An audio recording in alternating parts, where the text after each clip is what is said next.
Mummy, હવેથી આ બધું હું નહીં ચલાવી લઉં. અને હવેથી છે ને તમે આવું કર્યું ને તો હું મારા પપ્પાના ઘરે જતી રહીશ.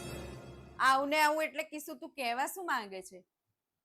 શું થયું એટલે તમે મન ફાવે ત્યારે આરતી દીદીને અહીંયા બોલાવી લો છો. અને હવે તમારે મને પૂછવું જોઈએ. હું પણ અહીંયા રહું છું કે આરતી દીદી ક્યારે આવે ક્યારે નહીં એમ. તમે તમારું મન થાય એટલે એમને ના બોલાવી શકો.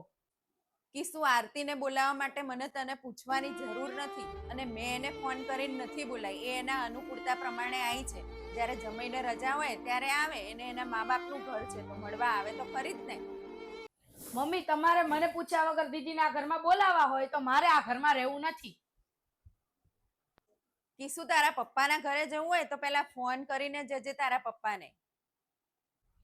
મમ્મી, મારે મારા મા બાપના ઘરે જવા માટે કોઈને ફોન કરવાનો જરૂર નથી, બરોબર? મારો હક છે, ત્યાં હું અડધી રાત્રે પણ જઈ શકું છું. અરે હા કીશું, તારા ભાઈના લગ્ન નથી થયા ને એટલે. મમ્મી, એટલે તમે કેવા શું માંગો છો?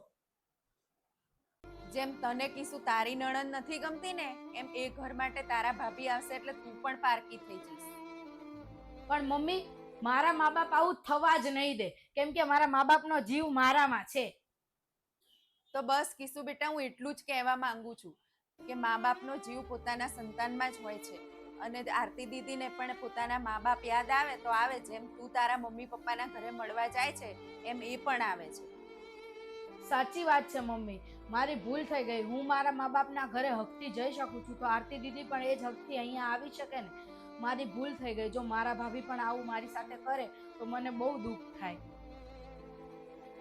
Sorry mummy. કશો વાંધો નહીં કીશું. તને તારી ભૂલ સમજાઈ ગઈ એ જ બસ છે મારા માટે.